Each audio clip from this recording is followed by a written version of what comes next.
A channel viewer asked about the US deficit and what the US chart might have to say about this. When you talk deficits, you go to the same house as debt, or for that matter taxes, which is the 8th house, where the US has multiple planets. I won't get into the nuts and bolts and the pros and cons of how a country should best manage its finances.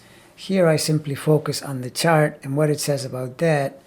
And in that sense, even though I am in general agreement with the way Biden and his administration are choosing to manage our finances during this period in history, I also have to say that from the vantage point of astrology, it makes me a little nervous, and for that I blame the orbits of the two outermost planets, Pluto and Eris, which are currently squaring the US Mercury, and will continue to do so for a number of years, 5 or so in the case of Pluto, but a solid decade or more in the case of Eris.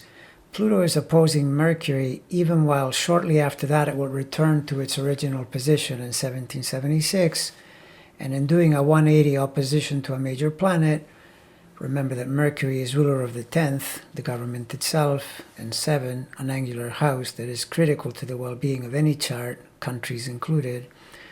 An opposition like this could easily mean trouble, since the 8th is definitely debt, and Pluto's methods often hinge on big problems or even catastrophes that require total overhauls. So it is not at all inconceivable that something could happen to put the US in a bit of a pickle in regard to its debt management.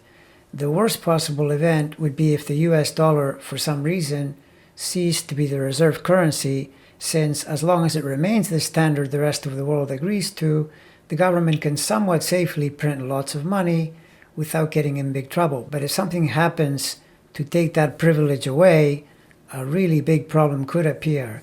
And Eris, transiting over in Aries, squaring Mercury at the same time, is hardly reassuring, since at the birth of the country, it's in the 2nd house, the money house, opposing the US Venus-Jupiter-Sun trio in the debt house, suggesting that when it goes into a challenging square, it could easily drift into one of its favorite downsides, which is to create chaos.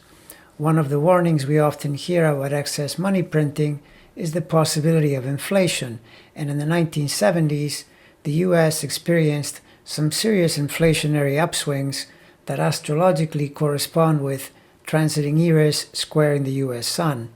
Meanwhile, Pluto was squaring the US Cancer planets, Venus, Jupiter, and Sun from Libra. This double whammy made for a tough monetary decade, but we did get past it. So perhaps, even if something happens this time around, we will get through it once again, though the caveat would be to add that Pluto in a return is pretty huge and could throw an X factor into the mix that could make the crises bigger. Bottom line, as I say earlier, my nervousness aside, I still believe Biden's approach is correct. However, I would also urge some caution to those who think you can just turn on the money printing fountain without any restraint. That sounds a bit too much like the Jupiter in the previous video, and therefore I wouldn't think it to be a very safe idea.